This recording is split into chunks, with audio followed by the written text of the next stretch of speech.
Greetings programs, welcome back to CK2, and me not really especially having a plan for this episode, although I've noticed one or two interesting things as I've been poking around the map. Now the first of them, and possibly the most amusing, is the fact that the Lombard Band, who are a mercenary company, currently hold some land in, well, what is Norway? It's, Sweden really, but it's held by Norway. How this can occur, and I think we've seen this earlier in the in this series. We had the Company of the Hat holding Venice for a while. What can happen is that the person, the king or duke or whoever that is hiring a mercenary company runs out of cash, and at that point, it is entirely possible for that mercenary company to basically turn around and say, well, we'll take what we want by force then. And that can include, taking some land off you, and that's possibly what's happened in this case. So, yeah, that's interesting. That represents maybe an opportunity to grab a little bit of Scandinavia just to get a toehold. But the problem is that's in the de jure area of both. It's in the de jure area of Sweden, which exists, but Norway might well have claims on it as well. So it would be a little bit risky trying to take that. What might be a bit less risky, however, and this is the other interesting thing that I thought we could possibly try for, is Sweden itself, the kingdom, is not very strong. And so this island here, Gotland, that might actually be quite a tempting target right now, because I can fairly comfortably take Sweden, and it then gives me, once again, a stepping stone into Scandinavia, because Scotland too still has its bit of Finland that was originally conquered by me, but it's beyond my reach at the moment. The other quirk that's up here is that Leon somehow holds part of Karelia. I don't even, who knows. I mean, the Teutonic Order getting a grant of land up there, it's a bit of a random spot for it to happen. It usually is much more likely to happen around here. But I'm guessing that this was land that was held by either Leon or another, more Central European kingdom, and then they granted it to the Teutonic Order. So, yeah, Scandinavia is a bit of a mess at the moment. In fact, most of Finland, as you can see, is held by Estonia. So... yeah, so that's a possibility. We might even... where are we? Where's my Chancellor? I can't actually assign my Chancellor. They're sowing dissent at the moment. Yeah, I did that towards the end of the last episode. So once they're available once again, we might try and fabricate a claim there. But, there's still the issue that Dorjander is 75. So I might wait until Dorjander has popped his clogs. There's no way that I can see, sadly, to get Coleman here as the Tannist. I've toyed with the idea of giving him some land, which theoretically would help. But if it doesn't, then I've just given away some land that I can't really afford to. I've weakened the position of the crown, and I've made it that much more likely that somebody in future will take up arms against me. There'll be a civil war because, hey, look, I've got more troops than you. That's one of the most important factors in determining whether one of your vassals decides to go to war with you or not, is whether they can actually beat you in a fight. So, okay. We're getting a bit of extra revolt risk. Yeah, I've got various of my councillors placed around the map at the moment. So, yeah, but it would be... it would be nice to just, we've let this ambition lie dormant for far too long, and I have been concentrating much more on England, but just taking a stepping stone would, I think, be, that would be a good step. And it really was, the fact that this went with the title of Scotland too, rather than staying with Scotland, I couldn't tell you why the game decided it that way. It would have been nice if we'd been able to keep that, but... never mind. But yeah, it would be nice to just get a toehold once again in the Scandinavian area. I mean, we can still, concentrate on beating up England and taking them a bit at a time. But at the moment, of course, we do have the issue of we're in a truce. Although it could speed things up a bit. If Dorjander pops his clogs, that would reset the truce. But if King Alan were to have an unfortunate accident, as seems to have happened to a number of English kings and queens at this point, then that would also reset the truce. So, that's also a possibility. Who would actually succeed him at the moment? Anselm of Kent, who is a reasonably competent military ruler but has terrible diplomacy. Ooh. Oh, well, I mean, terrible diplomacy. That could be an opportunity. Because Alan Caption Guy, he's actually got, he's shaping up to be a not great marshal, but if we can get someone with terrible diplomacy, it makes it that much more likely that there'll be another English civil war. And English civil wars are always fun. That's been a bit of a running thing in this entire series. It's just me having destabilised things at various times in England through, a series of unfortunate accidents happening completely coincidentally, and there being lots of infighting over the succession as a result. Call to arms. He wants me to fight against Queen Yathura. We're going to decline that one. It wouldn't actually cost me any prestige. I'm still hoping against hope we somehow peacefully get Scotland 2 back into the fold, but at this point, I mean, I think we're actually allied at the moment. Can I just declare war? Yeah, we've got the county claims. We've got a couple of claims we can press for other people, but no, it doesn't look like we can go for the crown especially. I'd just basically have to reconquer Ireland. Maybe I've just been too squeamish about this. Maybe I should just, attack. And I know Caption Guy would like that a lot. It'd be really nice if I could just, offer people vassalization. But sadly, although I wouldn't want the Buchanans, obviously. Buchanans, yeah. Anyway, yeah, I don't think anybody would be, even with family ties, willing to accept vassalization. Because even though we're neighbours, it still counts as a different realm. So, yeah. Right, we can hold a grand tournament, apparently, which Dorsiander just never has. But I don't think we need to. Also, just have a quick flick around the realm and see how we're doing in terms of vassal opinion and likely plotters, that kind of thing. See if there's any, minor titles that we can give out, but I don't think there are. I think I might have done this last time. Right, technologies. We have a couple of things possibly available. I think we'll take trade practices over church infrastructure just because, I mean, I could hang on to those points, but it'll be a while before we get any of the other. And getting trade practices, means that Galloway, or Dumfries rather, becomes richer because they can, build upgraded facilities in the city and make me more money because they are one of my biggest individual money makers at the moment.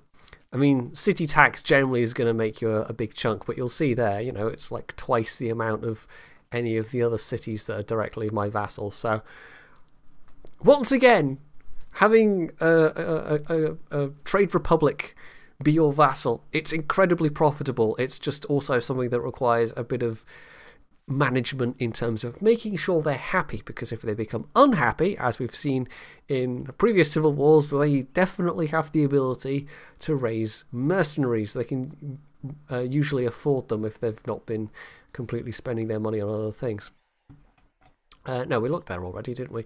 So yeah, what else was on the technology screen? I think it was just, we can upgrade light infantry. We'll do that then. That might be useful because, we have quite a lot of light infantry. Laws. What could we do laws-wise? I could maybe bump up, talking of money and tax, we could maybe bump up church taxation or possibly church taxation. That's, yes, just casually spoonerized there. Yeah, we'll do that. If I annoy some vassal bishops, it's not that big of a deal. I've toyed with the idea previously of, you know, increasing city taxation or maybe crown authority, but that kind of lumps the next guy with a bit of a problem. So this is, you know, it's kind of low impact in terms of like the extra cash I'll get, but it'll be a bit of extra cash. And in fact, it's just one Prince Bishop that's paying me. I think, because we've got I can't actually see while it's yeah, papal investiture. There we go. So where do I want to see vassals? Any like bishops? Here we go. It tells you here. Any bishops that like the Pope more than they like you will give money to, you know, the Pope. They'll give money to whom they like the most, basically. Which I found it slightly odd that it's like all or nothing. You'd think it would be a sliding scale, but no, they decided it was going to be all or nothing. So he's the only one that has more of an opinion of me than the Pope, and so I get all the money. But if I could bump the opinion of some of these other ones, like the Bishop of Carlisle, not that these are going to be especially like super wealthy. Court Jester, no, I don't think he'll like that very much. I don't think I can do much apart from just send some cash, which kind of defeats the point. Okay, we'll just stick with getting some extra money from Paris then, I guess. And if at some point I get some more Prince Bishops going and, you know, can keep them on side, then that obviously will be useful there as well. So definitely a low impact decision, but, you know, why not? Might as well take it. Right, we have... we can bump opinion with, I was just looking at this, we can bump opinion with feudal vassals or city vassals, and it's actually a bit of a... I get more benefit, you know, from a wider number of people from taking the feudal option, but going for the Grand Mayor, it's quite useful. We'll go with the feudal option in that case though, and get everybody bumped up temporarily. So I might have to flick away to refresh that. No, that should. It doesn't seem to have bumped it up much. So I was going to give a flat 25 unless it's 25% rather than 25, and I was just not reading it right. I don't know. Anyway, so there we go. Medium church taxes, slightly more cash. Only slightly more. So, slightly more cash is good though. We do have a reasonable amount at the moment. We also might be... Maybe speed things up a bit more than this even. We're in a position to reassign the council. There we go. Yes. We'll give it a go. This might end up being like massively wasted money. I should be sensible and just wait, but on the other hand, that would mean just skipping ahead massively and hoping that Dorjander, you know, pops his clogs, which I'm sure Caption Guy is certainly doing that, but it could be a while, you know. We could be talking like an extra, what? 3 years, 5 years, 10 years? Who knows? It's unusual for a character to get that old, but it can happen. It can happen if they've managed to get an absurdly high health score. And of course, these days you can get characters that you can just make immortal quite easily. It used to be it was really only mods that would do that, but what happened was that they introduced... oh, okay, he's joined in. See, this is me not having max crown authorities. They can still make a bit of a mess, potentially. Yeah, anyway, so, yeah, you can get an event chain, which basically, you know, if you've got it turned on as part of the starting options when you're setting up a new game, you can have supernatural events, and one of them is becoming immortal. That's actually what happened in the... I don't know how many people will have watched the playthrough we did with Maxwell and a bunch of other people at was it New Year's?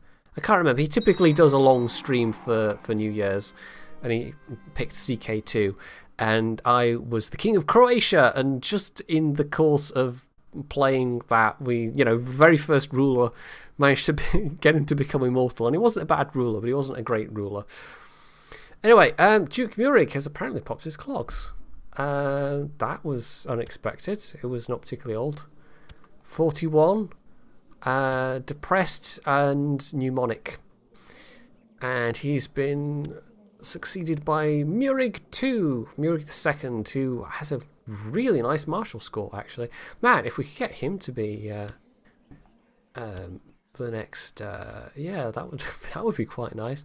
Right, Count of Foix, Mirror Newcastle. Go with the Count of Foix. Yeah, what does that do to... Let's actually slow it down a little bit, see if there's any... Now, most people are still voting for Duncan, and Duncan's not bad.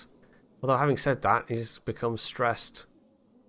And he's gained some other traits. He actually had a better martial than that. He had like a martial of 7? 6 or 7. He's picked up some traits somewhere very recently. It's not stress, because stress doesn't affect martial. What affects martial? Some temporary modifier?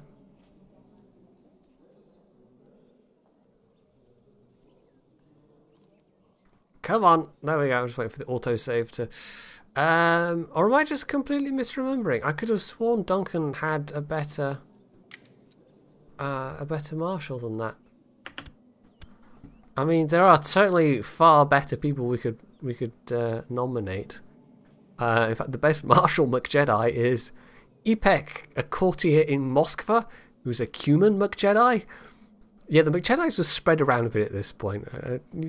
Again, a recurring theme of this this series. And given that we started off with one custom character, I think we've done all right spreading the dynasty around. But Duke Murik is next in line due to that. He'd actually be a... I mean, his intrigue's pretty rubbish, but he'd otherwise not be a terrible ruler. I wonder if I switch my vote for Murik. I don't know what weight that carries, if it will like get other people to... If they go, oh, the king is voting for so-and-so. Like, it's a little bit obscure with Tanistry and elective generally. You can kind of guess some of the factors. Although having said that, maybe it's laid out in excruciating detail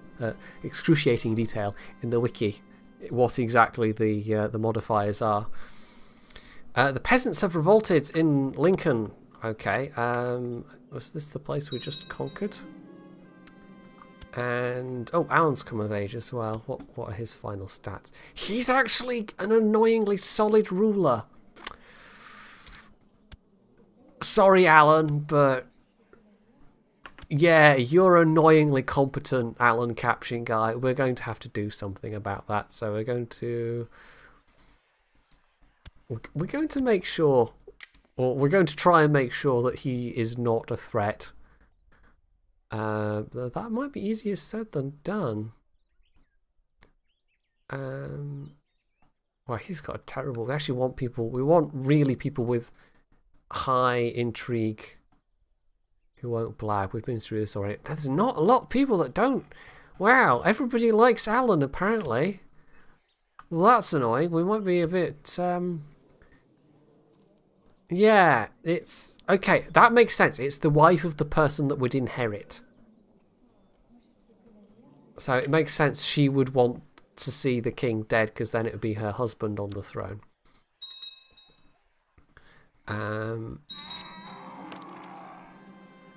Okay. So also we've got a new Grand Mayor. We need to... Okay, so that plot's probably going to go nowhere, unfortunately. Well, it's just such a force of habit clicking on the wrong thing. Right. Edumacate Bryce McJedi. I didn't even check to see. He's a pretty solid all-rounder. Diligent, humble, kind, content. We'll try and give him a good military education, I guess. In fact, Duke Murik, that'll... Oh no, of course it won't give an opinion bump because this isn't a close family member. Of course it won't. Anyway, and also the new Grand Mayor rather likes me. Ah, we've got some nicely... oh, he's content. Oh, we've got some nicely meshing traits, but also he's content. So, yeah, he's going to be... okay, well, he's unfortunately not going to live that long, but... well, he might do. He's 67, probably not that long, but... if only I could get more content vassals. That's what you want. You want that trait in your vassals. It's such a good trait to have. Right, I'm pretty sure Edgar's already got some kind of honorary title. Yeah, I'll have to give that to somebody else. Master of the Horse. Duke of Albany. No, you've already got one.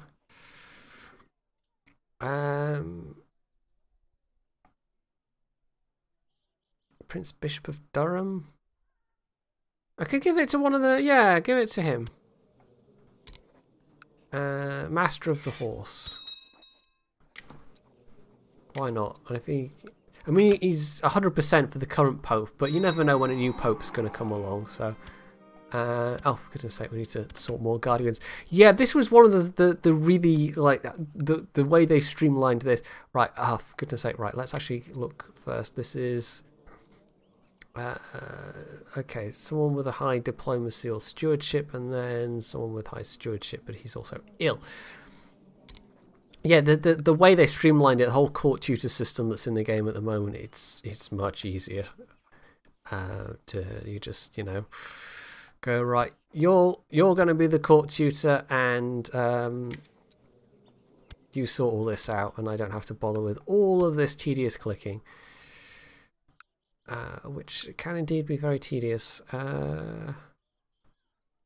Let's make Coleman her tutor, and that's still just the grand tournament. Okay. Right, what's the current likelihood per year? 18.4. Okay, it's a pretty decent yearly chance. I think we can take Sweden. I mean, we'll double check the ledger, but I'm pretty sure we can take Sweden. There we go, Sweden. Sweden doesn't have much of an army. Okay, we can take Sweden. We can quite comfortably take Sweden. Sweden won't be a problem. I don't think they've got any super powerful allies either. No. So, if that happens in the... like, during the course of this episode... then yeah, we'll have a go at that. That ought not to be a particularly long war. We should probably deal with these rebels though, just like spacing out and thinking about other things. I think just the Castlemuck Jedi levies should be sufficient. We won't put Dorjandra at the head of the army though. We'll send them down there.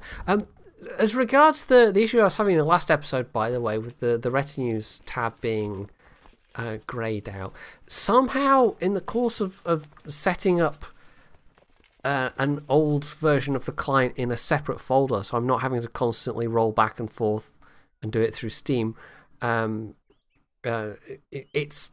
I don't know, particularly one DLC, the Legacy of Rome DLC, which is the one that gives retinues.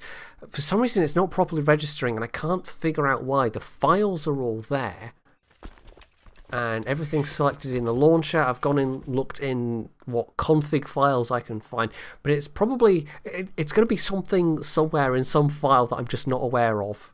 That's not registering it properly. It's just that one DLC. It's just Legacy of Rome, so it means I can't get more retinues. It's not wiped the retinues I've already got, but I can't get more. I can't build new retinues, which is a real shame, because back in this version of the game, retinues are kind of a bit overpowered. They did nerf the numbers for a reason. Oh, bam, there we go. That was quick.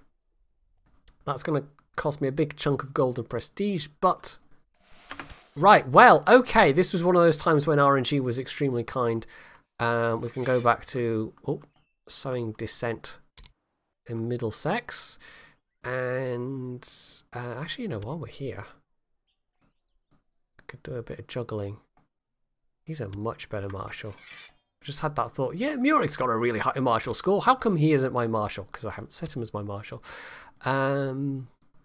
We're not doing so well for competent, very high skill stewards, though. No, the rest of them are fine. We could have him. Could have the bishop research cultural tech. There's no reason not to have them do that. Okay, so is he? Oh, well, this is happening. Oh, well, okay then. This is just some interesting timing. He's at war with. So we've just got the claim on him at the moment, which makes the fight easier. But if Sweden then wins, it means that I think my Cassius Belli the war will immediately stop. Actually, the Cassius Belli might not just disappear. I might still have that claim. I think, but we'll give it a go. It cost me a little bit of prestige, I think, to get this started, and I should maybe even be able to do it with not I'm not going to have to raise all of my armies or anything like that. In fact, just to save some money, we could. Where are we? Because he likes me so much, we're going to raise the boats, which is going to be more than enough boats from Dumfries, and that shouldn't be a problem. And then we'll raise. I'm being super cautious with my retinue troops. We're not going to take the retinue troops. We'll raise some troops from Ross. We'll bring them over.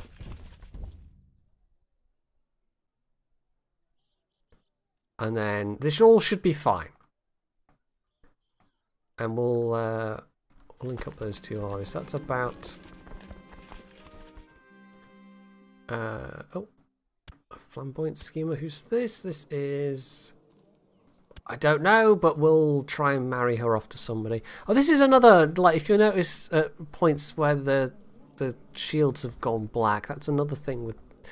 I guess it wasn't just Legacy of Rome, actually. I think one of the Shield DLCs is also not properly registered when I'm launching the game. So yeah, it's not that they've suddenly gone all goth. It's that there's been a little bit of weirdness with the DLCs and copying out a separate version of the client. So, it'd be really nice if I could marry her to somebody, you know. Because she's got a decent set of stats, and that's not a euphemism. I don't think there's anybody in the realm. No, we'll just kind of. Well, there might be somebody in the court that she can marry. No, it's the short answer. There is literally nobody that she could marry. We'd have to invite somebody in. Well, is it worth doing that though? Spending some money, because you can do that on the intrigue screen. Invite a noble, 41 gold. Nah, it's not worth spending 41 gold just to get someone for her to marry. Right. So anyway, let's unpause. Getting distracted and sidetracked.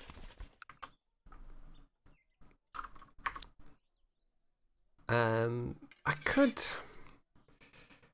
Just to be on the safe side, I could maybe. I don't want to completely commit every single army I've got, but I don't know.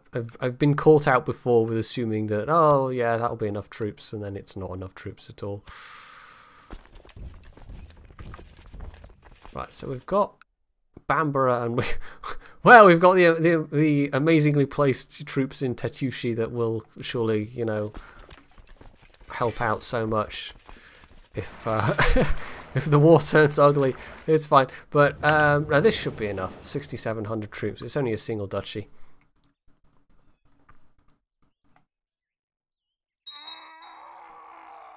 Duke Edgar of Moray has inherited the county of Dijon.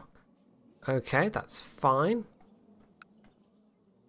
Doesn't really affect anything, I don't think.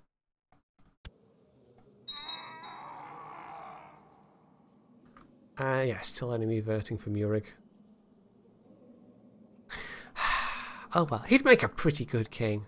We need a pretty good king for our next king, because King Alan is... yeah, King Alan's a problem. We haven't even checked. What was the... Oh, wait, hang on. Why won't it give me the... Why won't it give me the laws screen of... I should be able to see the laws screen of England. I don't know what's going on there. Maybe there's even more DLC weirdness. Maybe I'm just going to have to go back to Steam and rolling versions back and forth, because this is not really working entirely as it should. I should be able to, in the laws screen, be able to click on the shield for England and see what the succession laws for England are, because, you know, de jure... part of my de jure territory is English de jure territory, or part of my territory is English de jure territory. So, yeah, I don't know what's going on there. I think this thing of copying out a game client's not really worked properly. Also, this province is a mess. So this is an independent county where the count or countess only has the top level holding. The city is owned by the Lombard band, and oh no, wait, she does own the bishopric. It's just the Lombard band owning the city that's... Well, that's still quite silly. So it's not just that one county. They've also got a city down there as well. Yeah, that's... I don't know what to say. I don't know how that came about.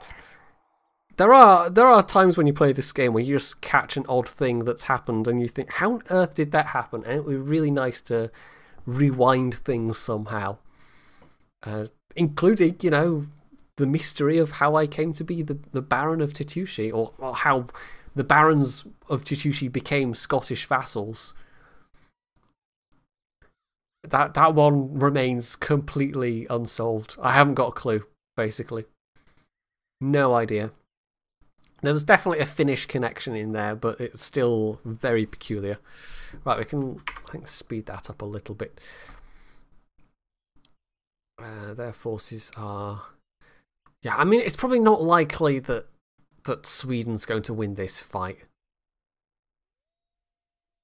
Just because Sweden's not exactly very substantial to begin with, and now it's even less substantial because they've got these 3 vassals revolting against them. So this shouldn't be too difficult. It would be nice almost to set Gotland up as another vassal merchant republic. But... I think I mean I'd need several counties. There is a titular title for Gotland at certain start dates where it starts as a merchant republic, but I don't think that can be created. At least maybe it will be though. I don't know. We'll see. But you know, it's nominally part of the Duchy of Östergötland, so. I'd need that duchy title to be able to create it as a... Well, I mean, having said that, though, I don't specifically need that duchy title. I just need a duchy title, and I have several available. But then you run into that issue of if you give people duchy titles, like non-geographically aligned duchy titles, then they're going to want the land that duchy title is, you know, holds, basically, that's de jure part of that duchy, and then that can cause all kinds of other problems with people declaring war against your other vassals or having massively negative opinions of you because you hold that land. So it's not really something you should be doing unless it's a titular title that doesn't have any de jure holdings. While Chancellor Coleman is just knocking it out of the park, we're going to go with the castle again. Yeah, it's just plus 25. It's not a percentage. Feudal vassal opinion plus 25. So was it just not properly kicking in, or was the UI just not quite... I'll click on the right tab eventually. Was the UI just not quite kicking in? Because I'm not seeing it there. It's not popping up there as a temporary bonus. It's not popping up there. I don't know. Maybe that event's just not firing properly. It doesn't seem like I'm actually getting the benefit of that. It's slightly weird.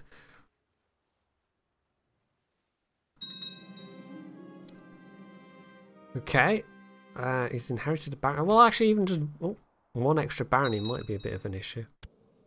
The more lands he holds, the more troops he can personally raise. Yeah, he's got a fair number of holdings.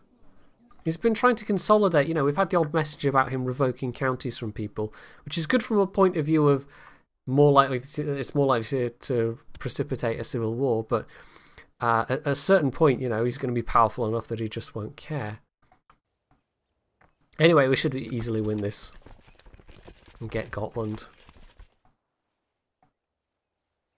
Typhoid fever is broken out in Lincoln. Murik now styles himself as the heir to the King of England. I should have a vote. I don't know why I don't have a vote.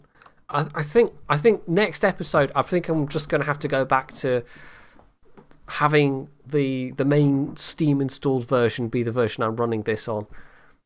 And I'm just going to have to remember to fiddle around with preferences files to make sure that there's nothing wonky happening. Because it's definitely not working right in terms of registering. The DLCs. It might not even be like there might be other ones I just haven't noticed. Has it even? I'm wondering if it's even got the Republic DLC properly registered, because the portrait things that seems not right to me somehow. But I might be, you know, misremembering. I might be remembering newer versions of the game, because there's always that thing going on as well. That does trip me up from time to time. Because there have been some fairly significant changes over the years with CK2. Talking of fairly significant changes, you know, while we're waiting for the siege to finish, still RS 2.0. I've been playing a bit of that. That's been quite fun. Although I'm not fully convinced about all of the changes yet, but I'm giving it some time. The fact that you basically now need to massively spam outposts, it's a bit of a mineral soak, but the whole thing seems geared towards slowing expansion down, basically, so you can still be trying to push your hardest to get as much territory, but it's now going to take a lot more resources, a lot more effort to do so. So you have to expand a bit more carefully, basically. But there are definitely still some issues with it as a whole. The game, I mean, some specifically as a result of 2.0, but they're aware of those. They are fixing it. Paradox are generally quite good at getting on top of stuff like that. Prince Minik of Scotland. This is my son. So, he's not bad. What a good match for him.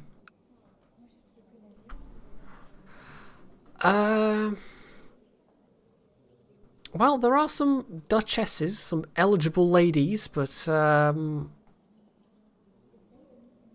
course it wouldn't necessarily bring stuff into the realm unless you could engineer the inheritances, which is not that easy with a Tanistry, so it would just be packing him off, basically.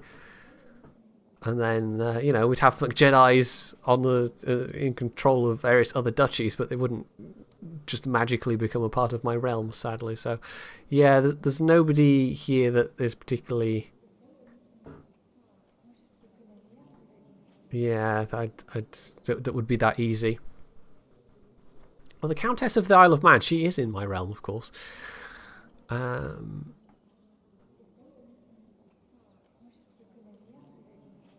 We could do that, you know. She's not got bad stats. We'll make that a betrothal, and then we'll get somebody in control of the Isle of Man who doesn't have that foreigner penalty, because they've remained stubbornly Norwegian, extremely annoyingly taciturnly Norwegian. So that's a way of getting around that. Okay, that'll do. She's got good stats as a bonus. So apart from her learning's not that good, but that's not bad. She's not quite done with her education yet. Right, Siege of Visborg. There's one more Bishopric of Roma, one more level of sieging to go.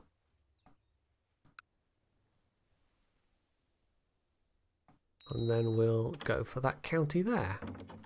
Oh, there we go. And her final stats are, yeah, pretty decent. Her learning's fairly, you know, bleh, but otherwise, she's just a pretty decent match anyway. So there we go. Right, in before he immediately, you know, decides Norwegian is the superior culture and flips. Don't think that can actually happen, but anyway. Talking of McJedis in far-flung places, of course, we have the McJedis who somehow became the petty kings of Gaelic. And I still don't quite know how that happened either, but anyway. At a certain point, you know, you spread a dynasty far and wide enough, it just gets completely out of your control. I mean, sure, I'll come into a war for Rezan, and fine. I mean, okay, I can definitely do something about that. Anyway, ooh, Roos McJedi, son of Coleman, who's inherited the genius trait. Nice. Okay, well, that doesn't happen often. It is an inheritable trait. If it's a green heart, that means it's an inheritable, like a genetic trait. It's the difference between strong and brawny. You know, they give similar effects, but brawny is something that your character can gain and lose within their lifetime, whereas something like genius, you know, that's with them forever. So anyway, yeah, we'll have Coleman educate his son then. And who was the other one? Aruden McJedi, who is the twin brother of young Roos there, but he's ill, so he's not doing so well. And he's also just he's only okay in terms of his stats, but we'll try and put him with someone decent. We're slightly lacking for good characters in terms of their stewardship skills. I'll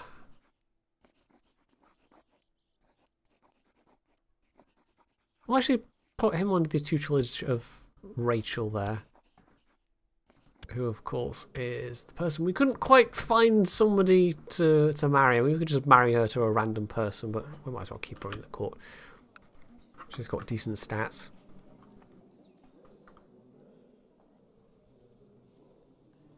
Right, 71% war score. This is just pure opportunism, this grabbing Gotland, and it's become even more opportunistic with that little civil war happening there. But, you know, it should serve me well, and I think it's actually a decently... I mean, it'll be a bit wrecked at the moment because we've been sieging it, but I think it's actually a decently rich province as well. And what I could do, you know, I could avoid some of the issues we've been having, and I could hold it directly and have Titushi. We could give Titushi back to you know, we could make that a barony under somebody. Bryce McJedi. Ooh, he's pretty good. And oh, he's got a twin brother. Okay. One thing, you know, it's just a completely random thought, but having just dealt with one set of twins and here's another set of twins, one thing I've never managed to do in this game, and it feels like almost there should be an achievement for this if you're doing Iron Man, but have a pair of twin brothers marry a pair of twin sisters, or vice versa. That feels like it would be, you know, a bit of a silly non-achievement, but yeah, that feels like it would be quite amusing potentially to do. And then of course, you know, if and then of course if you're Zoroastrian, well, that you could add a whole other extra dimension to that, but we won't go there. Anyway, so oh, she's bright, quick rather. She'll do as a bride. Okay, bride for her. And oh, these are the siblings of Rachel, okay. Yeah, his stats are not so good. Edgar's not so hot, so we'll we'll just shuffle him out of the way somewhere.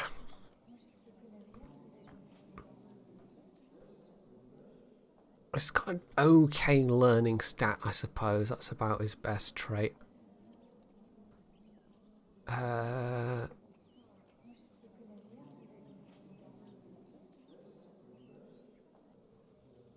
Yeah, I guess she'll do. Right, so, unlanded sons. Well, you know what, Prince Minnick, what we'll do is we'll give you the... what do we want to give him to Tushi? Because he's... whoever his heir is going to... You know, presuming he has heirs, of course, they'll inherit the Isles of Man. Or the Isles of Man, yes. So I think we want to give it to somebody that's not going to already be inheriting land, basically. Just to, you know, make things a bit less messy. Hopefully.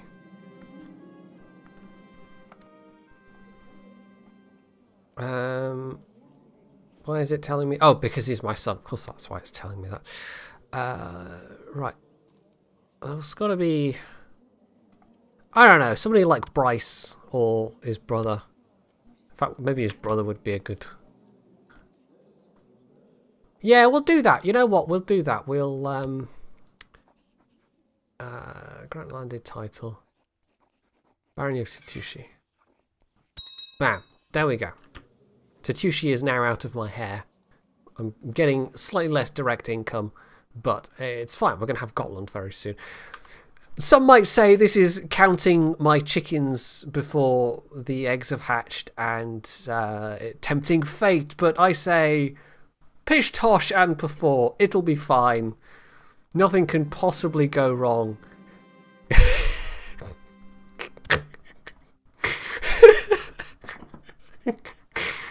Okay then. Yep. Nothing can possibly go wrong.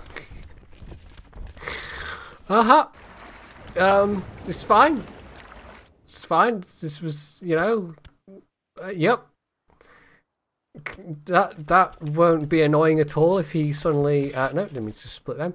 That wouldn't be annoying at all if he suddenly keeled over and this war was for nothing, and then I'd just given away that land for nothing.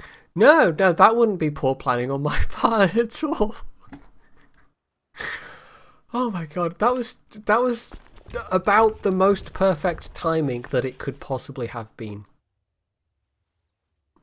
Right, now that's way too many defenders to rush this siege. We only need a little bit more war score.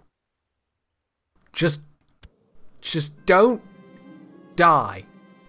Just don't die, Dorshander. Just stay alive a little while longer. We don't need much more of you. We just need you to not pop your clogs. We just need one more siege and then we'll have Gotland. And I won't have given away a piece of land for nothing. Well, having said that, what is Duncan's... Yeah, Duncan's stewardship score's pretty terrible. We'll probably have to give away some baronies anyway. Like, we might not even be able to hold on to Gotland. We might give it to a bishop or somebody. Yeah, there's a bishopric, so we could give it to a bishop. Hey, there we go. It was fine. It was just a cold. I was never worried. What are you talking about? It wasn't tempting fate. It's fine. Shh. Anyway. Yeah, okay, we can speed things up a little bit more then. This siege is going to take a little while longer because this is a very well defended province.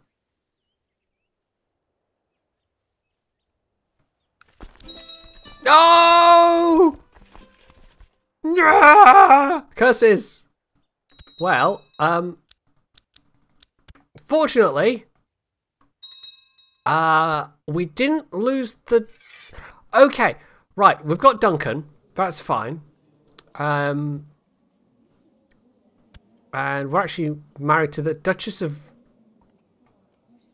Brandenburg. Okay, I'd forgotten that was a thing. I guess what happened here was the casus belli remained valid because I had pressed it in a war.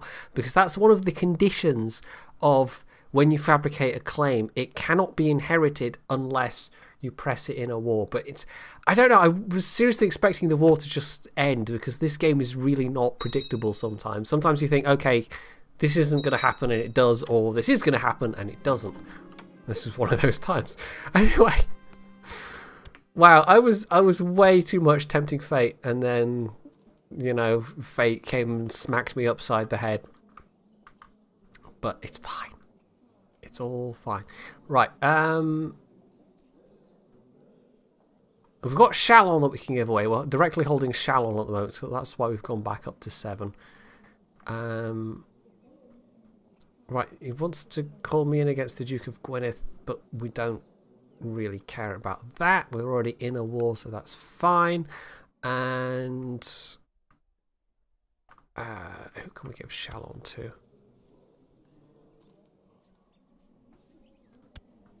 I don't know, we'll figure out that later. It's not really important right now. Right, we can actually we can go for improved stewardship. I think that should be our immediate concern. I think my wife must have, yeah, she's got a decent stewardship score, so we're getting a decent bump from that. And apparently he was also planning a feast, so we've just gotten a message about that being... Yeah. Oh, wow, if we could get rid of arbitrary, that would be really useful. But, you know, this is all very pre-way of life, so there's no way for me to try and do that. Deirdre McJedi, who is strong. Yeah, let's get her... Let's actually give her a martial education then. Let's see what happens. She can be trained by Marquisa. Well, he's calling me back into the war. We'll just accept, because why not? Count Boromir of Rana, and this is my wife calling me into a war. We're part of the second Ruginian claim on Brandenburg. And, well, you know, we wanted something to do, I guess. Also, the HRE is a mess right now. Look at that. Okay, what's going on there then? What's this? An excommunication war, war for the HRE, war for the HRE, war for the HRE. So they're all pressing. So yeah, this is like half a dozen factions that have all decided to press their claim on the crown. Right. Well, we do have some troops nearby, but once we've finished with this fight. Anyway, Duke Arthael needs a wife, and he's got a decent marshal. So yeah, let's have a look. See, she's all right. Occitan, daughter of a baron. So he takes a bit of a prestige hit, but we don't really care. Also, what's that done? We should actually check. What's that done to my Tanistry succession? Tanist Edgar. No, we do not want Edgar. We do not want Edgar at all. Prince Han. Ooh, he looks all right. And one person's voting for Coleman. Han looks okay, though, and Han seems like he's got a better chance. He's only 12 at the moment, but...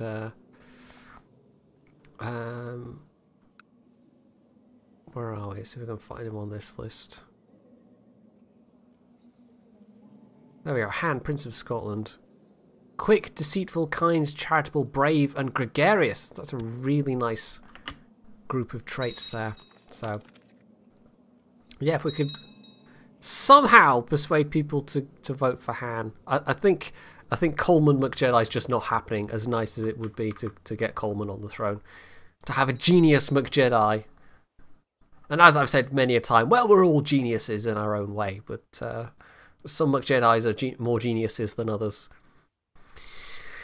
Right, some of these wars are not going very well. The Count of Rana.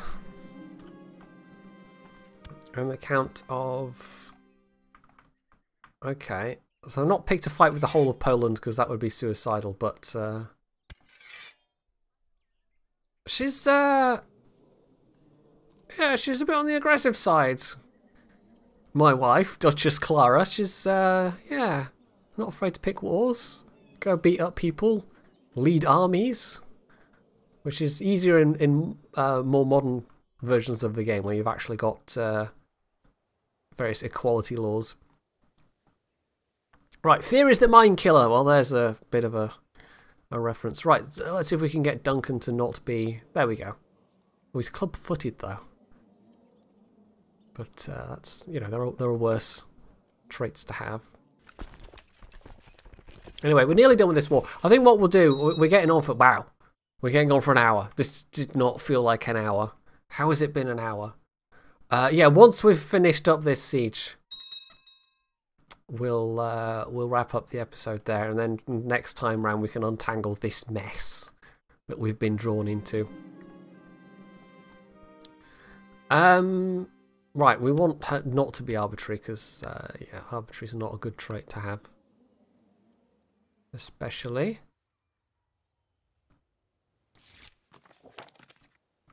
Okay. Wait, why is my marshal? Oh, okay, yeah. Of course they're in Shallow.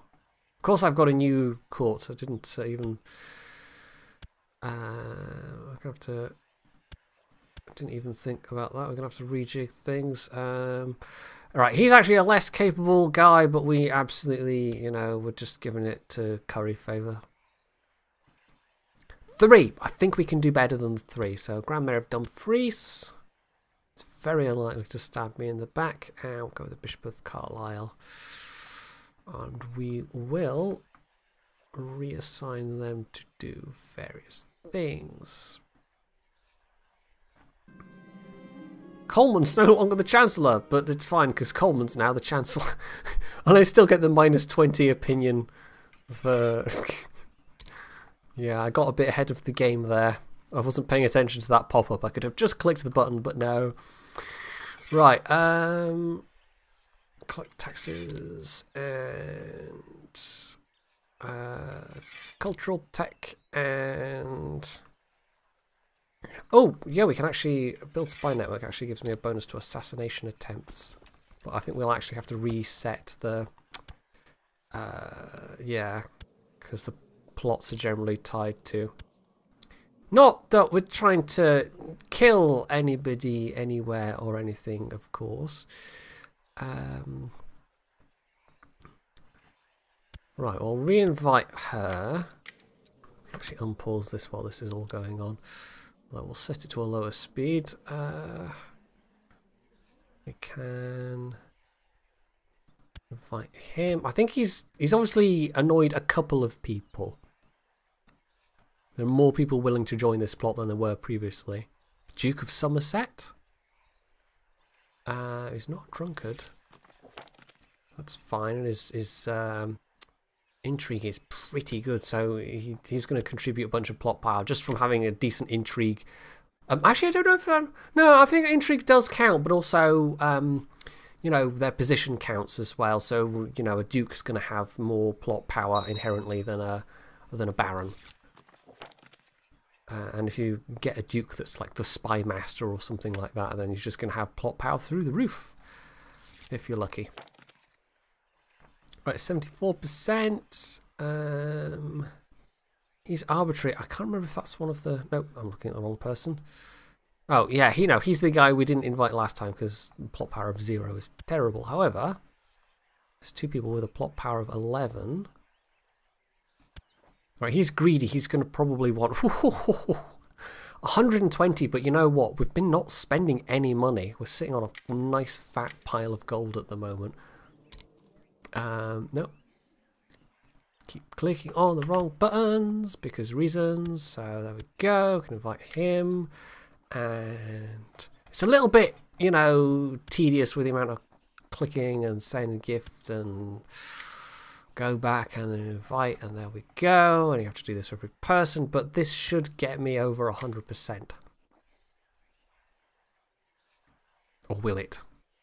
does my maths just suck? I think, okay, it's not actually going to be quite 100%. We might need to just wait a while and hope somebody else comes up that 98% that can be persuaded. 98% ratbags. Oh, also, the Swedish army's attacking me, but we're hostile to each other at the moment because I'm attacking, like, the de jure vassal. And, oh, because of everything that happened, the generals got reset. So this is an army with no generals, but because they've got a river crossing penalty, we're winning anyway, despite it being superior numbers of Swedish forces. So there you go, Sweden is not OP, and clearly needs buffs. For those that are unaware, there is a bit of a meme with Paradox games about Sweden being OP. Right, we still have enough forces to siege, but I think we'll have to stand down the forces and bring them over, re-raise the forces once we've let them come back up a bit. Or else, I suppose I could just literally go and... Would it be enough? No, let's worry about that next episode. That's fine. We'll do that next episode. Let's just get this siege finished. Let's grab Gotland and let's wrap things up. And it'll all be fine. Right, 100%. There we go. Gib Gotland plus. And, oh, wait. It was the duchy title? I usurped the duchy title? I thought I'd claimed Gotland, but apparently my chancellor was so good that they'd usurped the duchy title, and I didn't even notice! Well, well done, Coleman. You have earned your money this day. That does give me a problem of I now hold too many duchies, though. Which is going to be annoying. I might need to... We'll sort that out next episode, though. It's fine. This has been over an hour at this point. I think we can wrap things up. This is going to take me ages and ages to do all the editing and rendering, but it's fine. Because it was a really good episode, actually, as it turned out. I started this episode with no plan whatsoever, and now we have, once again, a toehold in Scandinavia. We have a new king. We have a bit of a mess to sort out in northern Germany. We've also got, once again, an opportunity to attack England because the truce period has cooled down, so, you know. Next episode, we'll have a couple of things to do, is what I'm saying. So hopefully you've enjoyed this one, and if you have, you can hit the like button, you can leave any comments below, you can sub to my channel if you haven't already, and, as always, stay tuned for more.